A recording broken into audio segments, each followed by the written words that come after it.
오늘은 누가복음 24장 13절 27절 말씀으로 우리와 늘 함께 하시는 예수님에 대해서 말씀을 나누고자 합니다. 오늘 일부 예배 때는 우리 일본의 장석현 선교사님이 말씀을 전해 주셨고요. 2부는 잠비아 박성식 선교사가 말씀을 전하고 3부에는 우리 정충만 선교사님께서 말씀을 전하십니다. 저희 오늘 그러니까 어저께죠. 어저께 처음 만났습니다. 그런데 말씀을 준비하신 그 주보를 보니까 세 명이 꼭 짜고서 만든 것 같아요. 오늘 오전 8시 예배에 그 말씀을 여러분들께서 집에 가시면은 오늘 온라인으로 다시 찾아서 좀 들으시면은 두 번째 또 세 번째가 잘 연결이 되시리라고 믿습니다. 선교사님께서 이미 우리와 늘 함께 하시는 주님에 대해서 임마누엘 되신 예수님에 대해서 일부에 말씀을 주셨습니다. 저는 이 말씀을 이어서 어떻게 보면은 제 개인의 부끄러운 고백이기도 하고 부끄러운 신앙 간증이기도 합니다. 왜냐하면 우리 주님께서는 우리와 늘 함께 하시고 우리 곁에 늘 계시고 나의 심호흡까지도 들으시는 우리 주님, 그런 주님 되심을 우리는 믿지 않습니까?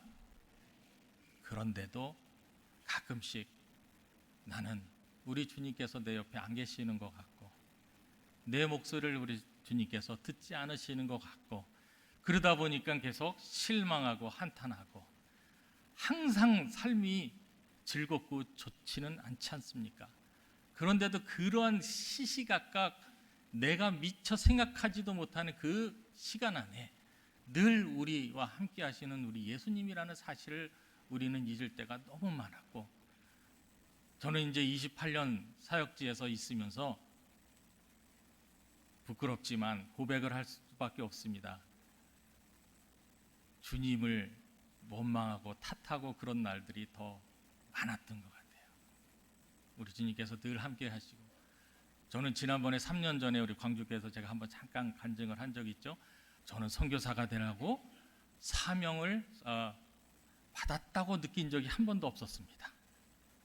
그래서 저는 목회자로 우리 서울신학대학교에서 훈련을 받았고 목회자로 사역을 하리라 생각했는데 아프리카로 저를 불러주셔서 일단은 아프리카로 가는 게 너무 힘들었고요. 그리고 어려운 가운데서 주님께서 보내주셨으면 모든 것이 다 평탄하게 잘 돼야 되는데 그렇지가 않더라고요. 여러 가지 어려움이 참 많더라고요. 그런데 너무나도 미련하게도 그런 시간 한 시간까지 그 순간까지 저와 함께 슬퍼하시고 함께 고통을 나누시고 함께 나의 슬픔을 함께 나누셨던 우리 주님을, 그 존재를 제가 잊을 때가 너무 많았음을 고백할 수밖에 없습니다. 오늘 엠마오로 가는 두 사람 얘기 오늘의 본문입니다. 그들은 주님을 3년 이상 따라다녔던, 아주 가까이서 주님의 사역을 보았던 그런 사람들입니다. 그들은 12제자는 아니었지만 정말 예수님께서 사역을 시작하실 때부터 십자가에 달려 죽으실 때까지 항상 가까운 거리에서 예수님을 본 그런 사람들입니다. 그러면은 예수님께서 이루었던 모든 기적들, 이적들, 이런 모든 것들을 다 그들은 자기들 눈으로 보았을 것입니다. 오병이어의 기적, 죽은 나사로가 일어난 기적, 성경에 기록된 수많은 그 현장에, 우리 주님의 사역하는 그 현장에 이 두 사람은 항상 그곳에 있었을 것입니다. 그런데 그들은 예수님께서 십자가에 달리시는 것을 보고 실망을 하고 자기네 고향으로 돌아가는 길이었습니다.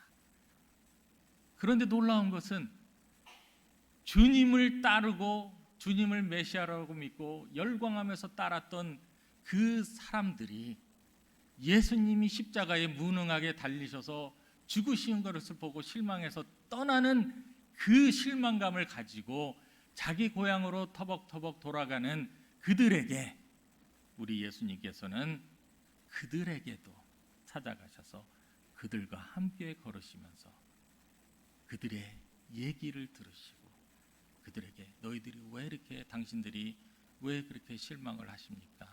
그러면 그분들은 또 그분이 예수님이신 줄도 모르고 같이 걷는 그분이 예수님인 줄도 모르고 무슨 일이 있었는지 또 그 얘기를 합니다. 제가 이 본문 말씀을 읽을 때마다 저의 개인의 이 뭐랄까요? 믿음 없음에 늘 회개할 수밖에 없음을 고백합니다. 여러분들 눈에는 우리 예수님이 보이지 않으시지만 또 이 두 제자들에게도 함께 걸은 그분이 예수님인 것을 알지 못했는데 알지 못한 그들에게조차도 예수님께서는 책망하지 않으시고 그 옆에서 같이 함께 걸으셨. 그 사랑, 그 함께하심, 그 함께하심에 우리는 그냥 감격할 뿐입니다. 예수님을 그 제자로서 정말 가까이 예수님과 함께 사역한 사람들,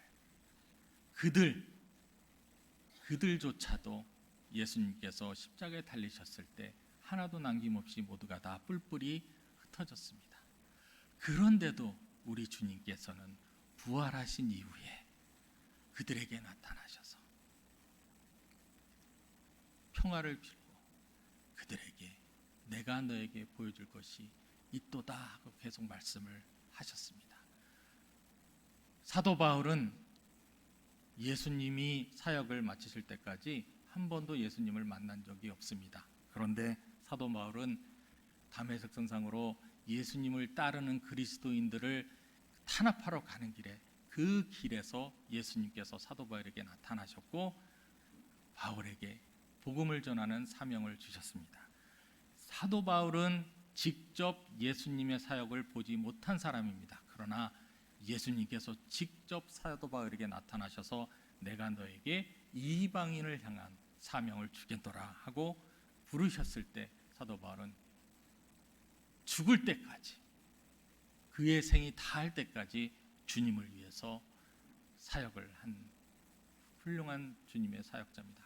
그리고 직접 예수님을 만나지 못했지만 그 사도들에게 복음을 전해들은 사람들, 그 사람들이 오로지 말씀으로 복음을 전해들은 그 성령의 인도하심으로 복음을 받아들고 그리스도의 제자가 되고 그리고 교회의 리더가 되어서 그리스도의 복음을 따르던 사람들, 그 사람들이 또 있습니다. 여러분들은 2024년, 2000년도 훨씬 전에 그리고 우리하고는 전혀 동떨어진 그 지역, 중동 지역의 이스라엘 지역의 유대 지역의 유대 광야 지역에서 활동했던 그 그리스도의 복음을 누군가에게는 들었기 때문에 누군가는 여러분들에게 그 복음을 전해줬기 때문에 한 번도 예수님을 직접 그 안에서 함께 예수님의 사역을 보지 못했지만 그 가운데 복음을 믿고 여러분들이 그리스도가 제자가 돼서 이 자리에 앉아 계시는 거 아니십니까? 얼마나 놀라운 기적이고 은혜인지. 저는 예수님을 믿는 게 너무 어려웠습니다. 아버지가 목사님이셨어요. 교회에서 자랐고 교회에서 살았고 교회는 계속 열심히 다녔고 또 세례도 받았고 그러나 나중에 알고 보니 예수님이 직접 내가 만나지 못한 그런 불신자였더라고요. 그래서 너무나도 힘들었습니다. 우리 아버지는 이렇게 훌륭한 목사님이고 정말 많은 사람들이 우리 아버지를 존경하고 따르는데 그 아들인 나는 우리 아버지가 평생 목숨을 걸면서 따르는 그 예수님을 왜 만나지 못할까 하는 그 괴로움이 저는 너무나도 저를 힘들게 했습니다. 그러나 감사하게도 제가 22살 되던 해에 우리 주님께서 저를 만나 주셨고 저를 불러 주셔서 그때 제가 하던 일을 모두 멈추고 바로 서울신학대학교로 가서 신학 공부하고 지금의 제가 있는 것입니다. 그 예수님의 복음은 인종과 지역을 넘어서 모든 사람들에게 복음을 전해지는 그런 놀라운 역사가 지금 현재 전 세계에서 이루어지고 있습니다. 저 사진은 미국의 텍사스에 있는 아주 유명한 교회인데요, 모자이크 교회라고. 아주 전형적으로 미국은 백인들만 많이 다니는 교회, 또 흑인들만 많이 다니는 교회, 또 아시아 사람들만 많이 다니는 교회, 또 한인 교회, 이렇게 특성하게 많이 나눠져 있는데, 이 모자이크 교회는 말이 모자이크이잖아요. 여러 가지 이렇게 짜 맞춰가지고 하는 게 모자이크이잖아요. 정말 많은 인종들이 서로 인종적인 편견을 다 벗어버리고 그리스도의 복음을 위해서 모여 있는 그런 교회입니다. 여러분들 이 그림 많이 보셨을 거예요.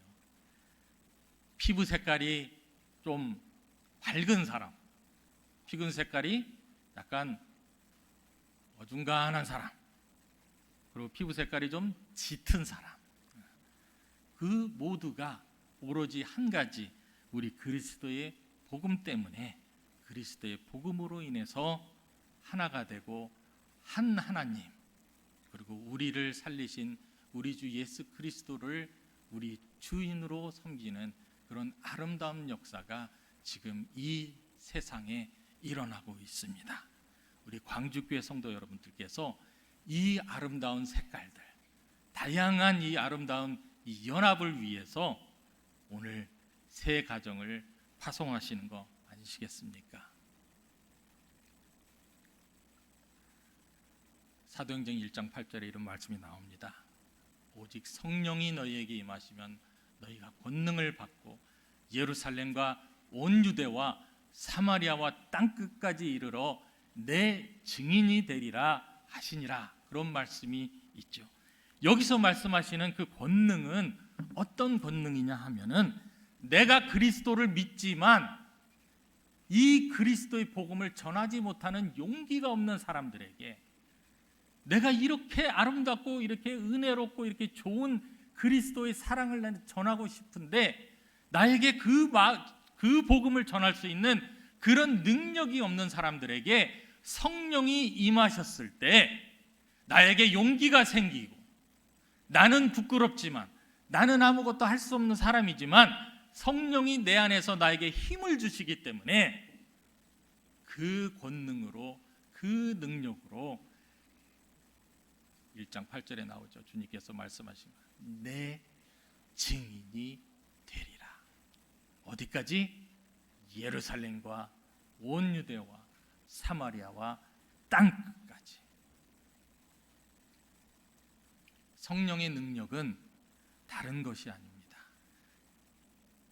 용기가 없는 나에게, 그리스도의 복음을 전할 수 있는 그런 힘이 없는 나에게 성령이 임하셔서 내가 주체할 수 없는 그 뜨거움으로 누구에게든지 그리스도의 복음을 전할 수 있는 그런 사람이 되는 것, 그런 사람들이 바로 성령을 받은 사람이라고 말할 수 있는 것입니다. 성령을 받으셨습니까? 약간 톤이, 성령을 받으셨습니까? 성령과 함께 하십니까? 성령이 여러분들 안에 살아계십니까? 그러면 여러분들은 한시도 참을 수 없는 그 열심이 여러분들 안에 있으실 줄 믿습니다. 다른 거가 아니고 우리 주 예수 그리스도를 전하는 것. 아직도 수많은 사람들이 예수를 모른 채 태어나고 있고, 예수를 모른 채 자라고 있고, 예수를 모른 채 죽어가고 있습니다. 그 복음, 제가 말씀드리지만 그 사람들을 변화시키는 것은 여러분들이 아니십니다. 여러분들의 역할은 복음을 전하는 역할, 그리고 복음을 받은 사람은 그들의 마음을 우리 성령님께서 어루만져 주셔서 그들의 마음 속에 복음의 씨앗이 자라게 하는 거예요. 그래서 제가 농담으로 이런 얘기 많이 합니다. 정말 용기가 없고 자신이 없고 부끄러운 그런 분들이 있잖아요. 한 자리 이렇게 새로운 모임에 가면은 절대로 말 한마디 안 하시는 분들, 인사도 제대로 못 하시는 분들, 그러시던 분들이 있잖아요. 저같이 아주 부끄러움을 많이 타는 분들, 이럴 때 그냥 연습해주세요. 물어보니까 뭐라고? 안 들리는데? 연습해주세요. 뭐라 그러는 게 안 들려? 예수 믿으라고. 세 번째는 좀 정확히. 두 번을 이렇게 지나가면서 안 들리게 하잖아요. 그러면 어떻게 하냐? 사람들이 물어봐요. 지금 나한테 뭐라고 한 거예요? 그러면 그때 내가 부끄러워서 말을 못하는데 예수 믿으라고요. 이걸 세 번째 그 얘기 하잖아요. 그러면 그분들이 듣습니다. 자, 이거 효과가 좋은 방법이니까 한번 써보세요. 처음에 정확하게 얘기하면 사람들이 잘 안 듣습니다. 지나가는 소리로 예수 믿으세요. 뭐라고요? 예수 믿으세요. 뭐라고요? 그때서야 예수님 믿으시라고요. 그 복음이 잠비아에도 들어갔습니다. 잠비아가 저기 있습니다. 아프리카 지도를 보시면은 아프리카 대륙의 가운데에서 약간 남쪽으로 잠비아가 위치해 있습니다. 제가 올 때마다 잠비아 어디 있는지 지도 보여드리는 거예요. 왜냐하면 대부분의 성도님들께서는 망각의 은사가 있으셔가지고 꼭 잊으시더라고요. 그래서 한 번 더 보여드립니다. 잠비아는 아프리카 대륙의 중부에서 남부 지역에 있습니다.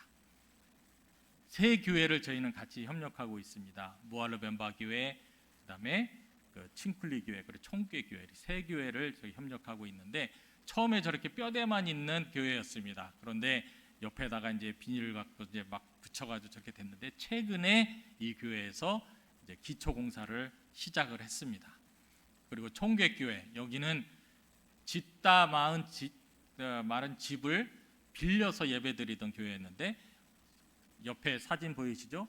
부지를 선정하고 부지를 구하고 지금 벽돌로 저만큼 쌓았습니다. 정말 성도들의 그 수입도 제대로 없는 성도들이 정말 계속 헌금을 모아서 저렇게 벽돌을 한 장 한 장 지금 넘고 있습니다.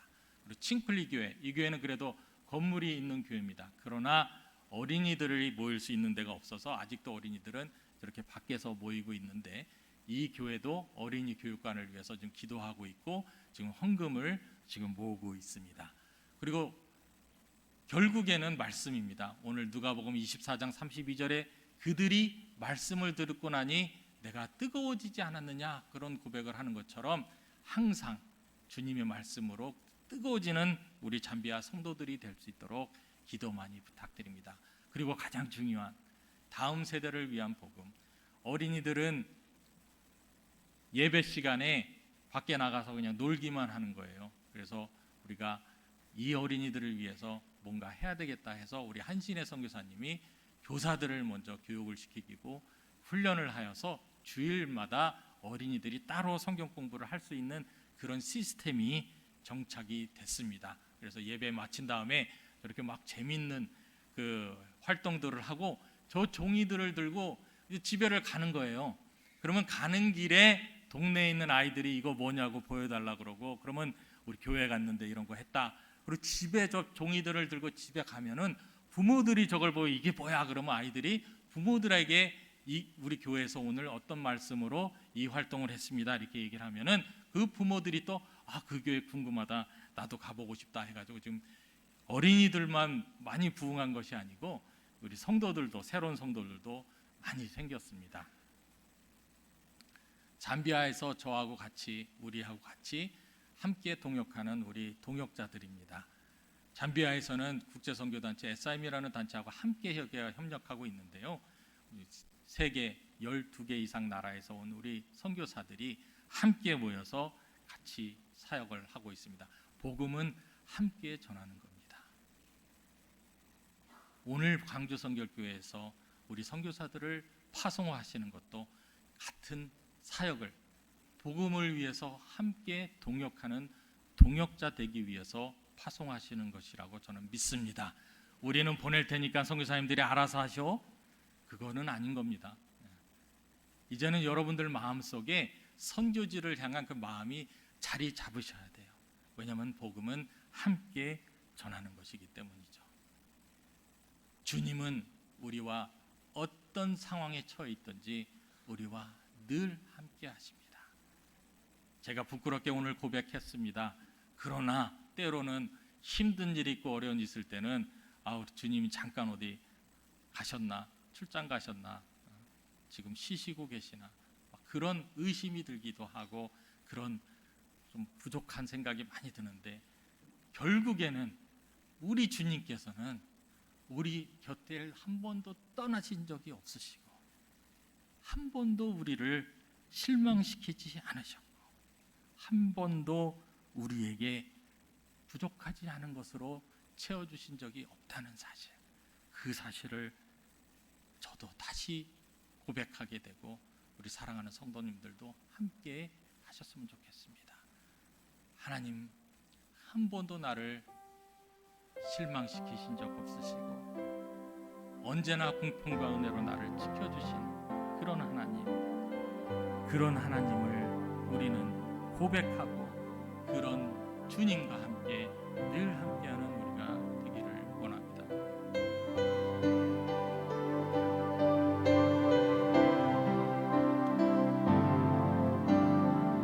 하나님 한 번도 나를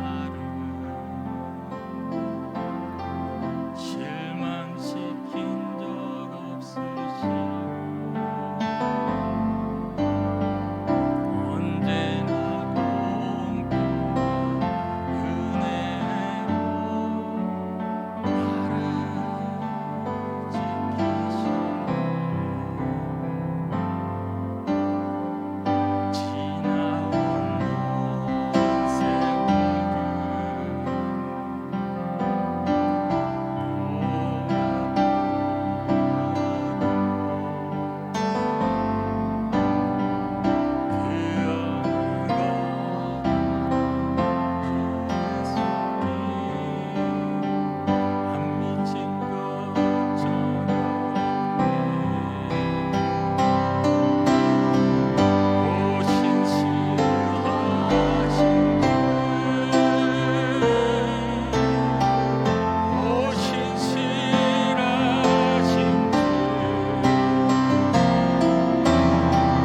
내 너를 떠나지도 않으리라. 내 너를 버리지도 않으리라. 약속하셨던 주님, 그 약속을 지키사